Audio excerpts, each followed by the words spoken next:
Karibu tena mpenzi mtazamaji. Na mtazamaji, mipaka ya nchi huchorwa kwenye ramani, lakini uhusiano wa kweli wa mataifa hujengwa mioyoni mwa watu na kuleta uhusiano na ushirikiano. La kusisimua zaidi ni ambapo watu wa jamii ya kigeni wanapojifunza lugha ya taifa lingine, na sio tu kujifunza bali pia kupiga hatua zaidi na kutayarisha maudhui kupitia kwa lugha ya taifa hilo. Na kwa muktadha huu, mtazamaji, tunaungana naye Yang Yuting ambaye pia anajulikana kwa jina Masika. Atakuwa anatueleza kwamba hilo jina alilipata vipi, ambaye pia ni mtayarishaji wa maudhui mtandaoni kwa lugha ya Kiswahili. Tunaungana naye mbashara kutoka Beijing, China, kupata uelewa zaidi wa uhusiano huu wa kujifunza lugha ya Kiswahili, kukienzi Kiswahili, na akaamua kuunda maudhui si kwa lugha nyingine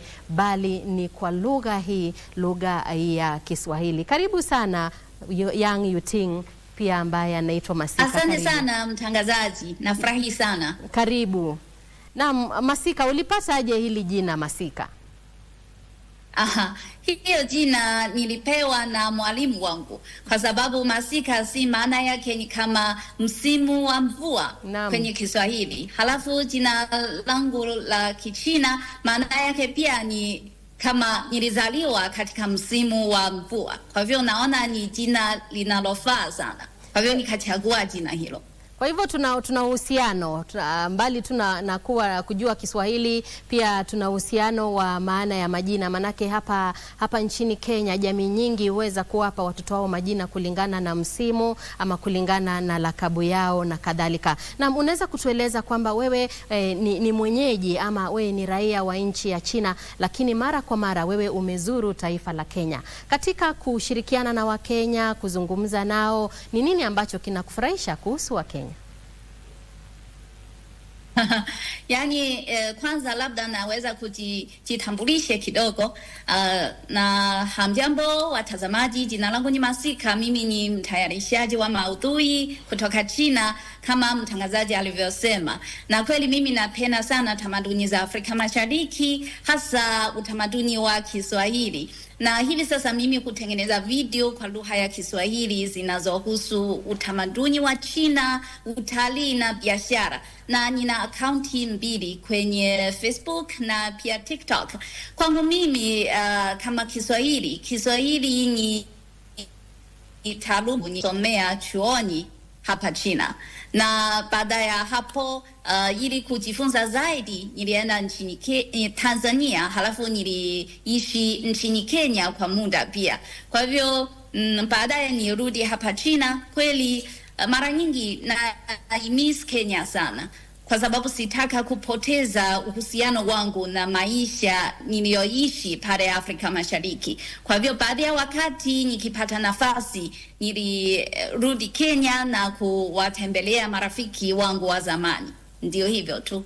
Naam, asante Masika, karibu tena Kenya, manake Kenya hakuna matata. Kwa hivyo unaweza kutuelezea mbona ukachagua Kiswahili, mbona ukaamua kukienzi Kiswahili na kufanya Kiswahili kikawa kipenzi chako? Manake kuna lugha nyingi ambazo ungejifunza, lakini ukaamua Kiswahili ndicho unachopenda.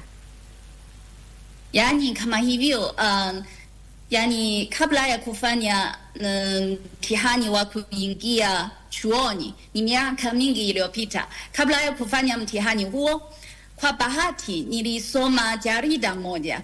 Yani kuna taarifa moja kuhusu utamaduni wa Afrika Mashariki, kuhusu utalii, kuhusu kila kitu. Na pia Kiswahili lugha yake ikatajwa. Kwa hivyo na wakati ule nikaona kumbe labda Kiswahili ni lugha ya kushangaza, inanivutia sana, hasa utamaduni wa Afrika. Japo Afrika yuko katika bara mbali kutoka China, lakini kweli nina hamu ya kuifahamu. Kwa hivyo nilipochagua taaluma yangu chuoni, nikaona kuna Kiswahili, nikachagua Kiswahili kwa taaluma yangu. Halafu hadi kuendana na kujifunza nyingi zaidi kuhusu lugha hiyo. Kweli naipenda sana. Halafu nikaamua kama nilivyosema, nikaamua niende nchini Tanzania kujifunza zaidi, hata nikaenda nchini Kenya kujionea utamaduni zaidi. Ndio hivyo, naona hii uhusiano kati ya mimi na Kiswahili tenganishi. Naam, Masika, ni fursa gani zilizopo ambazo Wachina wamenufaika nazo kutokana na kujifunza utamaduni wa lugha ya Kiswahili? Naona kama hivyo kwangu mimi, kama tulivyosema, Afrika iko mbali, iko katika bara tofauti na pia ni mbali kutoka China. Lakini naona kupitia lugha hiyo ni kama daraja tu. Baada ya kujifunza lugha hiyo, tunaweza kufahamu na kuelewa zaidi kuhusu mambo yaliyotokea pale Afrika Mashariki, nchini kwa mfano Tanzania, Kenya. Kweli inatusaidia kuelewa zaidi kuhusu maisha pale, kuhusu watu pale. Nafikiri itawaleta watu kutoka tamaduni tofauti kuwa karibu zaidi. Na pia tukiangazia swala la masomo, kuna wanafunzi wengi sasa wanachagua kujifunza Kichina. Unadhani ni kwa nini masomo haya yanawavutia raia kutoka mataifa mbalimbali, hususan taifa letu la Kenya? Unasema kuna wanafunzi wengi wanajifunza lugha hiyo. Kwa sababu nafikiri lugha kama nilivyosema, lugha ni kama kuwa na mvuto mkubwa na inasaidia watu kuunganishwa kwa ukaribu zaidi. Halafu japo kuwa na tamaduni tofauti, lakini nafikiri moyo wa watu wa kupenda uzuri, wa kupenda upatanishi, zote ni sawa. Kwa hivyo nafikiri kweli lugha ina mvuto kama huo tu. Na katika utayarishaji wako wa maudhui kupitia lugha ya Kiswahili, maudhui ya mitandaoni, je, unaona kwamba una mipango ama una matarajio ya kuweza kushirikiana na hao wabunifu wa mitandaoni ama wale wanaotayarisha maudhui hususan kupitia lugha ya Kiswahili? Ndio, bila shaka. Katika safari yangu nchini Kenya niliyofanya mwezi Juni tu, mwezi uliopita, kwa bahati nzuri nilikutana na Bi Kalonzo Musimi. Kweli napenda sana video zake. Tulikutana, tulishirikiana, kweli ni uzoefu mzuri sana. Pia nafahamu kwamba pale Afrika Mashariki kuna watayarishaji wengi wa maudhui wenye vipaji na pia kuwa na ubunifu mkubwa. Kweli natumaini nitapata fursa nyingi zaidi za kushirikiana nao na kuunda vingi zaidi za kuonyesha uzuri wa tamaduni zetu. Kwa hivyo hata sasa mimi nimesha wahi kutembea nchini Kenya, na pia natarajia watayarishaji maudhui kutoka Kenya wanaweza kuja hapa China kujionea utamaduni wa China na kujionea maisha hapa China. Na Masika, ni fursa gani ambazo watengenezaji wa maudhui ama watayarishaji wa maudhui wa mtandaoni hapa nchini Kenya wanaweza kupata katika taifa la China? Naweza kusema kwanza ni ile tofauti kati ya tamaduni tofauti. Unajua, kwanza zamani za kale sisi hatuwezi kupata kama mawasiliano ya ana kwa ana ama mawasiliano ya karibu kama siku za leo kati ya China na Afrika. Kwa hivyo sasa nafikiri italeta fursa nzuri kwa ajili ya watayarishaji maudhui kutoka Kenya kuelewa China vizuri zaidi. Halafu si wakijionea zile tofauti kati ya tamaduni, nafikiri zitavutia watazamaji wengi pale nchini Kenya, hasa watazamaji wanaotumia lugha ya Kiswahili. Wataifahamu zaidi kuhusu mambo yanayoendelea nchini China. Nafikiri itakuwa mambo ya kuvutia sana. Na kuna wale ambao wanatupata mbashara jinsi tunavyofanya haya mahojiano na tunazungumza na wewe ukiwa Beijing, China. Kwa hivyo unaweza kutuelezea ni maudhui gani ambayo unatayarisha? Je, ni kuhusu elimu, ni kuhusu afya, ni kuhusu utamaduni, ni kuhusu mtindo wa maisha na kadhalika na hata mavazi? Unaweza kutuelezea ni maudhui gani haya ama ni mada gani ambayo wewe hugusia sana sana? Yani sasa mimi kutengeneza video zinazohusu utamaduni wa China. Kwa mfano desturi ya mila yake, sikukuu ya jadi zake, ili watu wanaweza kuwa na uelewano wa msingi kuhusu utamaduni wa China. Na pia nitaonyesha kuhusu maisha ya kila siku ya Wachina hapa, ili watu wanaweza kufahamu sasa Wachina ama vijana wa China wanavyo ishije pale nchini China. Na pia wakati nitajulisha taarifa kuhusu utalii ama biashara. Hizi ni kwa ajili ya watu kutoka Afrika Mashariki labda wanaotaka kufanya biashara na China. Kwa hivyo nitashiriki taarifa kama hizo. Kwa mfano, ni miji gani inafaa zaidi kwa wafanyabiashara wa Afrika kuja kufanya manunuzi hapa China. Kwa mfano, yani ukitaka kununua kitu hicho ungeenda mji gani? Ni kama hivyo tu. Na teknolojia ya akili unde pamoja na live streaming imeweza kubadilisha vipi utengenezaji wa maudhui nchini China na Kenya, na tunawezaje ama tunaweza kujifunza nini kutokana na teknolojia hizi? Nafikiri umeshataja live stream. Yani nafikiri ni njia nzuri sana kuendana na teknolojia ya mawasiliano inaendelea kuendelezwa. Nafikiri hii ni njia nzuri sana, kwa sababu sasa tunaweza kupata njia nyingi zaidi kufanya mawasiliano hayo moja kwa moja. Unajua, kufanya mawasiliano ya moja kwa moja ni tofauti sana kuliko kutazama video tu, kwa sababu kwa njia hivyo tunaweza kuzungumza moja kwa moja. Hata kama watazamaji wakiwa na maswali yoyote wanaweza kuuliza moja kwa moja, halafu watayarishaji wa maudhui wanaweza kujibu moja kwa moja. Hasa kwa mfano, nakumbuka iko siku niliwahi kuenda kufanya live stream kuhusu sehemu moja ya utalii. Nikaonyesha kila kitu ni kwa ajili ya kufanya nini, sehemu hiyo mandhari ikoje. Halafu watazamaji wangu wakaniuliza maswali mengi, wakasema naomba kuangalia kama pale duka kuna nini, ama wanataka kuangalia hapa mandhari, na wanataka nielezea zaidi. Kwa hivyo naona maingiliano hayo kweli yananivutia sana, yatasaidia sana. Naam, na kwa kila shughuli ambayo mtu hufanya ama mambo mengi hapa duniani tu, utapata kila kitu ama kila jambo lina changamoto. Je, wakati huu wa kutengeneza maudhui ni changamoto gani ambazo unaona zinawakumba watayarishaji wa maudhui wa Kenya na China kwa jumla?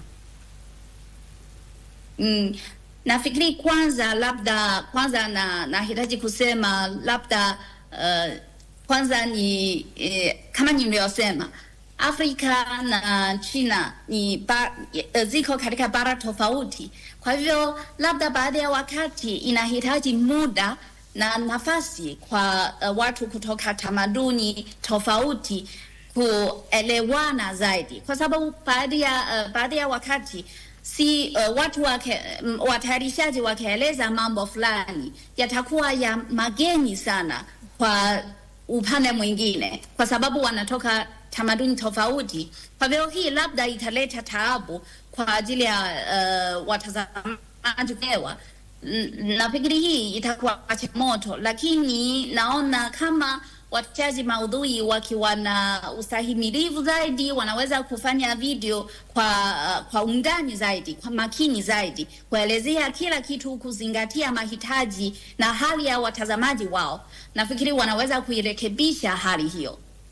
Naam, nimekupata sana Masika, na kuna jambo ambalo umesema la muhimu, manake tunapata kwamba watu wengi hasa vijana wanapokumbana na changamoto, wanapoanza jambo, wengine hufika mahali na kuchoka na wanasema kwamba wameachana na kazi hiyo, lakini umesema kwamba ustahimilivu ni jambo muhimu sana. Lazima tuwe wastahimilivu, tuweze kuvumilia ndiposa tuweze kufanikiwa maishani. Naam, Masika, tukiangalia ile sera ya Rais wa China Xi Jinping ya mabadilishano ya watu kwa watu, yani kwa lugha ya Kimombo tunasema people to people's exchange, yale mabadilishano ya kati ya watu maarufu diplomasia ya watu, yanahusu mabadilishano ya utamaduni, ujuzi, elimu na teknolojia na kadhalika, na jinsi mabadilishano hayo yanavyobadili maisha ya watu wa Kenya na China. Na tukigusia swala hilo, je, mahusiano ya kijamii kati ya Wakenya na Wachina yamebadilika vipi hivi karibuni ikilinganishwa na miaka ya kitambo ama miaka ya jadi? Yani naona kuwa na mabadiliko mengi kushangaza ya kweli. Sasa hivi tu nimeshaona, licha ya mimi natumia lugha ya Kiswahili kufanya video, lakini pia kuwa na wengine labda Wachina, watayarishaji wa China wanachagua kufanya video kwa kutumia Kiingereza.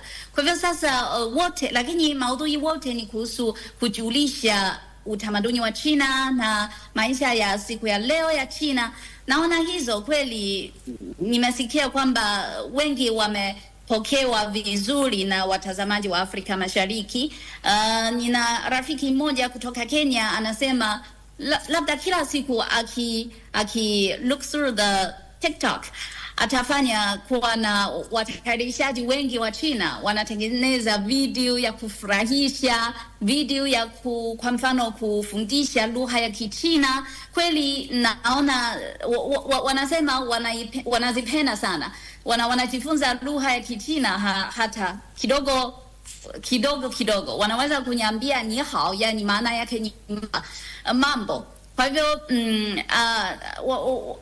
nafikiri kweli siku hizi kutokana na maendeleo ya mitandao ya kijamii, unajua kila mtu anaweza kuwa mtayarishaji wa maudhui. Kila mtu anaweza kushiriki maisha, kuchangia hadithi za maisha yao ya kila siku kwenye mtandao wa internet. Kwa hivyo sasa Wachina na Wakenya wanaweza kutazama na kueledi maisha ya kila mmoja kwenye mtandao wa kijamii tu. Kwa hivyo naona kweli ni jambo nzuri sana. Halafu kupitia na sasa watu wanaweza kujionea moja kwa moja, wanaweza kupata taarifa za kweli na zenye manufaa moja kwa moja kuhusu kila mmoja. Kwa mfano, nikitaka kufahamu kuhusu taarifa ya utalii pale Kenya, sasa naweza kwanza kutafuta kwenye TikTok, kuangalia kama kuwa na mtayarishaji akishiriki maudhui husika, ili naweza kupata taarifa hiyo moja kwa moja, badala ya labda zamani nahitaji kutafuta kwenye mtandao wa internet kwanza, nahitaji kusoma jarida nyingi kutafuta wapi kuna taarifa hizo. Lakini sasa nikitaka kujua taarifa nyingi, naweza kutafuta kwenye mtandao wa kijamii. Hakika kuwa na mtayarishaji fulani anashughulikia na mambo hayo na kutoa taarifa nyingi zaidi za kweli. Nafikiri ni hivyo. Na Masika, tukiangalia swala la elimu na ubadilishanaji wa kitaaluma, tunagusia taasisi za Confucius. Nakumbuka kwamba mwaka uliopita tulikuwa naye Li Peichun ambaye ni mmoja wa wakuu wa shirika la habari la China Media Group, ambaye alizungumzia kuhusu taasisi hizi zinazotoa ufadhili wa masomo ya Kichina, lakini alisisitiza sana, akasema si confusion, manake wengine wanasema confusion, lakini Confucius. Unapata kwamba hizi taasisi zimesaidia sana katika masomo nchini China. Wanafunzi wengi sasa wanachagua kujifunza masomo haya kupitia hivyo vyuo ama taasisi za Confucius. Je, wameweza kusaidika vipi kuwa katika nafasi bora katika soko la kimataifa, soko la ajira? Aya, unasema ni wanafunzi wanaojifunza Kichina sasa wanaweza kupata nafasi, wanawezaje kupata nafasi nyingi zaidi katika soko la kimataifa, sio? Naam. Aya, kwa hivyo kwangu mimi, kwa maoni yangu, nafikiri kama leo tunavyosisitiza katika eneo la mtandao wa kijamii. Kwa hivyo naona mtandao wa kijamii ni jukwaa nzuri sana kuhimiza jambo hilo. Kwa maoni yangu, labda kwenye mtandao wa kijamii, kwa mfano mimi ni kwa mfano kuwa na watayarishaji wengi, labda wanaweza wanafunzi wanaojifunza wa China labda wanaweza kwanza kujitangaza wao wenyewe kwenye mtandao wa kijamii. Labda kwanza wanaweza kuwa mtayarishaji wa maudhui kwenye mtandao, halafu kujitambulisha ili watu wengine wanaweza kufahamu, huyo labda ni watu kutoka Afrika, anaweza kuongea Kichina vizuri. Sasa anaweza kujitangaza yeye mwenyewe. Na kama kampuni zinazohitaji vipaji kama hivyo, wanavyoweza kuongea lugha ya Kiswahili, Kiingereza na pia Kichina, wakiwaona labda itaongeza nafasi kwao kupata ajira. Kwa sababu nafikiri kama ni watu wanaoweza kuongea lugha hizo tatu, kweli yatakuwa na mustakabali mzuri katika soko la ajira.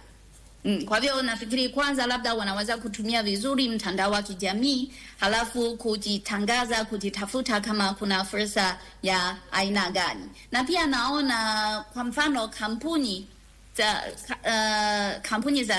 zinazohitaji vipaji kama hivyo, watu kama hivyo, wanafunzi kama hivyo, pia wanaweza kutangaza taarifa husika kwenye mtandao wa kijamii. Wenye mahitaji wanaweza kufahamu, hapa naweza kujaribu kuenda kampuni hiyo, kuangalia kama mimi ninaweza kupata ajira. Kwa hivyo hii nafikiri ni muhimu sana kutumia vizuri mtandao wa kijamii. Hasa labda serikali labda kama inawezekana, serikali pia inaweza kusaidia kutangaza taarifa husika kwenye mtandao wa kijamii. Itakuwa rahisi zaidi kwa watu kutoka jamii wote, wanaweza kufahamu wapi kwa na nafasi gani. Naam, asante sana Masika. Na wiki ya maonyesho ya filamu ya China Hunan iliyoandaliwa na Tume ya Filamu nchini Kenya kwa ushirikiano na ubalozi wa China na afisi ya mawasiliano ya uongozi wa jimbo la Hunan iliyoandaliwa hapa jijini Nairobi mwezi uliopita. Je, sanaa ya filamu inawezaje kutumika kuimarisha uelewano wa kitamaduni kati ya Wakenya na Wachina? Nafikiri filamu ni kama daraja nzuri pia. Nafikiri daraja ya kuwaleta watu kwa karibu zaidi, kufanya watu kufahamiana zaidi. Kuna mbili muhimu, moja ni lugha, nyingine ni filamu. Kwa sababu filamu ni inaweza kuleta ile hisia, inaweza kugusa watu wote waliowahi kutazama filamu hizo. Nakumbuka kwangu mimi nilipokuwa chuoni niliwahi kutazama filamu nyingi kuhusu Afrika. Kweli inanisaidia sana kuelewa kuhusu utamaduni wa Afrika, kuhusu utalii wa Afrika, na ndio maana nakumbuka nilikata uamuzi kuenda nchini Kenya mwenyewe. Ndio baada ya nilitazama filamu moja kuhusu Afrika, niliangalia ile rasilimali tele ya mbuga wa wanyama. Niliona kuwa na mandhari nzuri, mandhari ya kushangaza, halafu nikaamua lazima niende pale nijionea mwenyewe. Kwa hivyo kama mimi nimeshatoa mfano wangu. Naona pia kuna watu wengi zaidi hapa China sasa wameshaanza kutazama filamu kutoka hapa, watakuwa na ile uelewa zaidi kuhusu mambo yanayoendelea nchini barani Afrika. Sasa wameshafahamu barani Afrika kuna mambo mengi ya kushangaza. Labda zamani hawaifahamu sana, labda zamani hawaijua sana. Sasa kupitia filamu imesha watakuwa na hamu kubwa ya kuelewa zaidi. Sasa kuna watalii wengi wa China wameshapanga safari zao barani Afrika ndio baada ya kutazama filamu kuhusu Afrika. Na pia najua pale nchini Kenya pia kuna rafiki yangu anasema anapenda sana utamaduni wa China na anataka kwenda nchini China yeye mwenyewe baada ya kutazama filamu na tamthilia ya China. Anapenda sana hata wanapenda nyota wa China. Kwa hivyo nafikiri hii filamu kweli ni njia nzuri ya kuhimiza mawasiliano ya utamaduni. Na pia nafikiri kwa kiwango fulani inasaidia sekta ya utalii. Naam, asante sana. Ukiangazia sekta ya utalii, pia mimi ninapenda sana wanyama ambao wanaitwa panda na wanapenda kula mianzi na wanapatikana sana katika mkoa wa Sichuan. Na Masika, mwelekezi wangu ananiambia kwamba muda umeyoyoma. Najua kwamba tumeweza kuzungumzia tu mengi kuhusiana na mambo haya ya mabadilishano ya watu kwa watu, yani peoples to peoples exchange, na tumeweza kuona ni uhusiano gani ambao tuko nao kati ya Kenya na China, na tumeona kwamba kuna fursa nyingi hususan katika utayarishaji wa maudhui. Na wewe pia ukiwa raia wa China unatayarisha maudhui ya Kiswahili mtandaoni kupitia Kiswahili, na hiyo ni hatua kubwa sana. Na tutakomea hapo kwa sasa, Masika. Najua kwamba tutapata pia muda mwingine ambapo pia tutaweza kukuwa na mkao kama huu tuweze kuzungumzia zaidi. Na mtazamaji, huyo amekuwa Yang Yuting kutoka Beijing, China, na tumekuwa tukizungumzia maswala ya uhusiano wa watu wa China na Kenya. Pia tumezungumzia kuhusu maudhui ya mitandaoni, ambaye pia yeye ni mbunifu wa maudhui ya mitandaoni kupitia lugha ya Kiswahili, na pia tumeona kwamba kuna fursa nyingi ambazo vijana na hata wa Kenya kwa jumla pamoja na wa China na mataifa mengine wanaweza kutengeneza ili waweze kutumia hizo fursa ndiposa waweze kujipatia kipato. Naam, tutakomea hapo kwa sasa. Natumai kwamba ubuheri wa sia na unaendelea kutazama runinga ya KBC Channel 1. Mie wako Shila Kayaro Yogo. Kwa wale wote waliofanikisha kipindi hiki nasema shukrani za dhati. Kwaheri.